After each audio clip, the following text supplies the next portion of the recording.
know, today's workers face many steep challenges that have never been more apparent than during the COVID-19 pandemic. A federal minimum wage that in no part of the country is a living wage. A lack of paid family and medical leave that makes workers choose between their pay and their well-being. A lack of affordable childcare that has decreased labor force participation. These challenges can be met with bold solutions that meet the needs of American workers and families. With the American Jobs Plan and the American Families Plan, I'm optimistic that together, Congress and the Biden administration can pass the transformative change that our country needs. I also want to take a moment to make note of your efforts to address issues impacting communities of color. As you mentioned in your testimony, many communities continue to be marginalized as a result of systemic racism and economic inequities.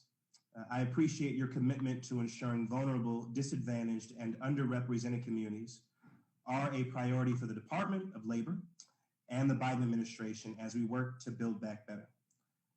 My colleague from North Carolina, Ms. Manning, brought up childcare, which is an issue for which I've introduced legislation with Senator Warren, the Universal Child Care and Early Learning Act.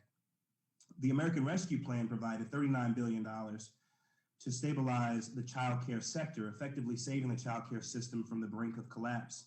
This critical funding also makes child care more affordable for families. However, for too many families, the high cost of child care prevents parents, especially women, from participating in the workforce. Can you describe why bold investments in child care are good for the labor force? Absolutely. I mean, I think, first of all, everything you talked about, I agree with. And bold investments in child care, well, there's two things I think that benefit. Number one, it benefits the family, benefits to get more women into our workforce, the women that have been pushed out of our workforce, creates opportunity. But also investment in childcare helps the child.